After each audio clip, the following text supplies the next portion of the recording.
May mga leader na sumisigaw para mapansin, pero may mga lalaki na hindi humihingi ng kahit anong atensyon at sila mismo ang nagiging sentro ng lahat. Kilala ng mundo ang mga mananakop, emperador at presidente, mga lalaking nagtataas ng watawat at naguutos ng pagsunod.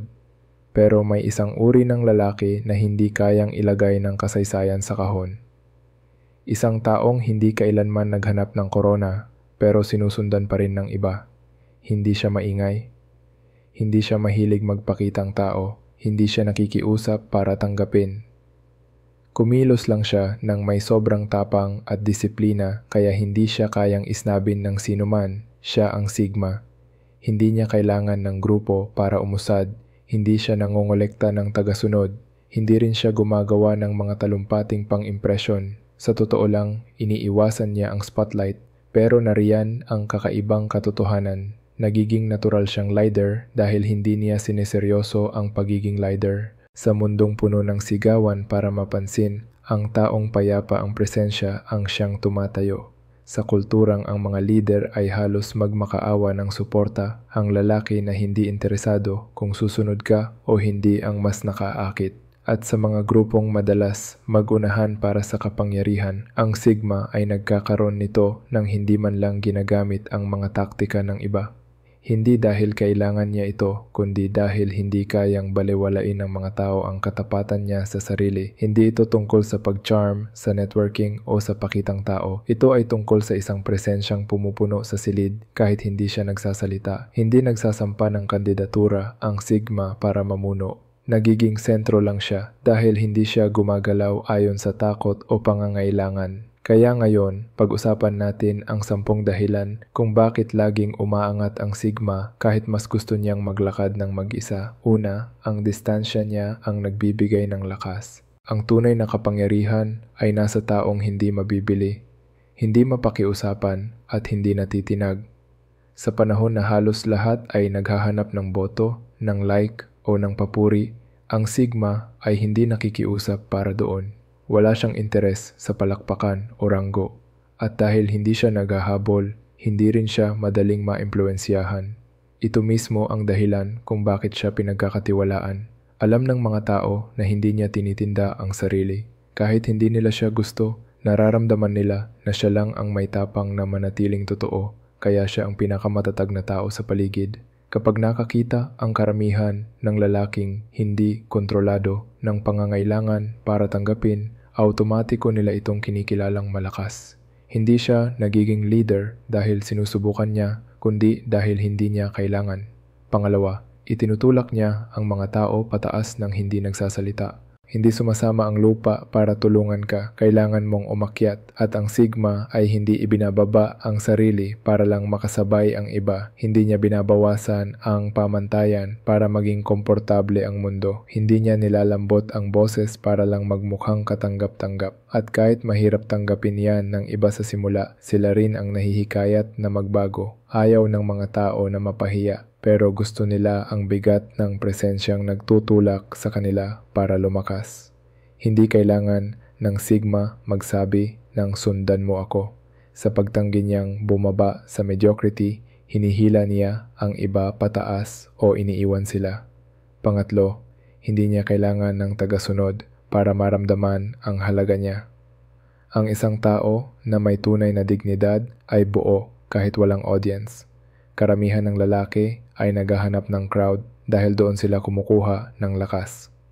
Ang Sigma? Hindi. Kahit hindi siya pansinin, hindi nagbabago ang tindig niya. At dahil hindi niya kailangan ang pagpapahalaga ng iba, nararamdaman ng mga tao na ang kapangyarihan niya ay hindi gawa-gawa. Hindi niya kailangan ng validation para maging buo at ito ang dahilan kung bakit siya sinusundan. Ang mga desperado para sa tagasunod, bihirang sundin. Ang taong hindi naghabol, siya ang nauuna. Pang-apat, mas malakas ang aksyon niya kaysa anumang salita.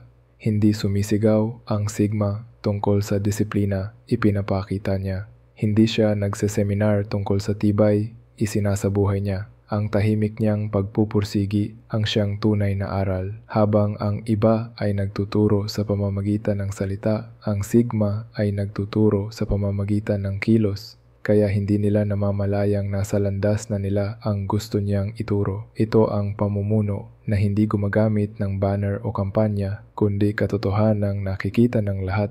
Panglima, habang iniiwasan niya ang spotlight, siya mismo ang nagiging sentro. Yung mga taong ayaw sa entablado, sila ang nagiging pundasyon ng buong palabas. Tahimik ang Sigma, pero kapag gumulo ang mundo, siya ang hinahanap. Bakit? Dahil ang taong hindi nangunguna sa panglabas na ingay ay madalas may pinakaklarong isip sa oras ng kaguluhan. Hindi niya hinahanap ang pansin, pero ang pansin ang lumalapit sa kanya. Pang-anim, pinagkakatiwalaan siya dahil wala siyang nilalarong script. Hindi niya ginagamitan ng politika ang mga tao. Hindi siya nagpapanggap. Hindi siya gumagawa ng drama para magmukhang mabait. Ang mga tao ay hinihiwalay sa kanya dahil sa katapatan niya, pero ang mga may talino at tunay na integridad, sila ang unang nakakakita ng halaga niya. Dahil ang mga salita niya ay hindi pambola, kundi diretsong totoo. At sa mundong puno ng kasinungalingan, ang pagiging diretso ay isang uri ng kapangyarihan. 7. Ginagamit niya ang katahimikan bilang armas. Habang ang karamihan ay takot mapag-isa, ang Sigma ay lumalakas kapag tahimik. Doon niya binubuo ang malinaw na direksyon na hindi kayang buuin ng ibang umaasa sa validation. Kaya kapag may krisis, ang mga maingay ang unang humihina.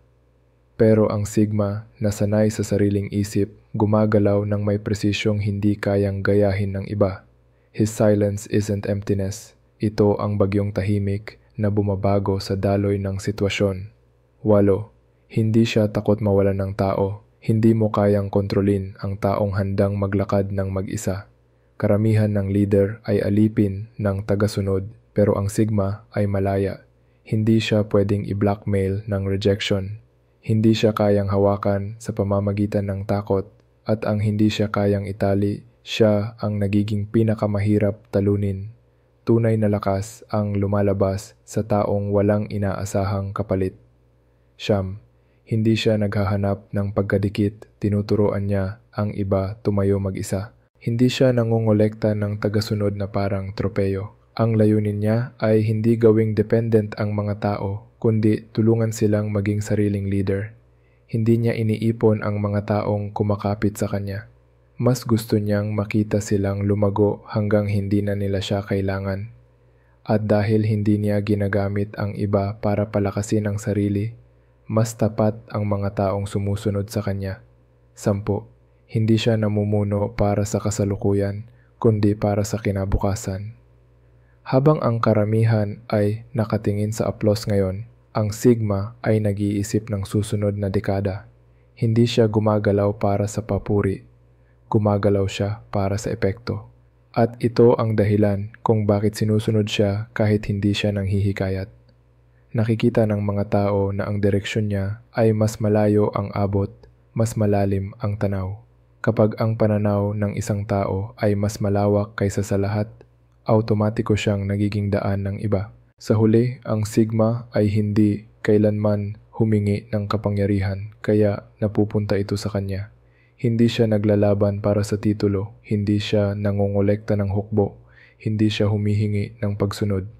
Pero sa mundong puno ng nag-aagawan sa trono, ang taong walang pakialam sa trono, siya mismo ang nagiging pinakamarangal na leader. Hindi sinusubukan ng Sigma na maging gabay mo. Pero kung titingnan mong mabuti, doon ka pa rin mauuwi sa landas na siya mismo ang nanguna.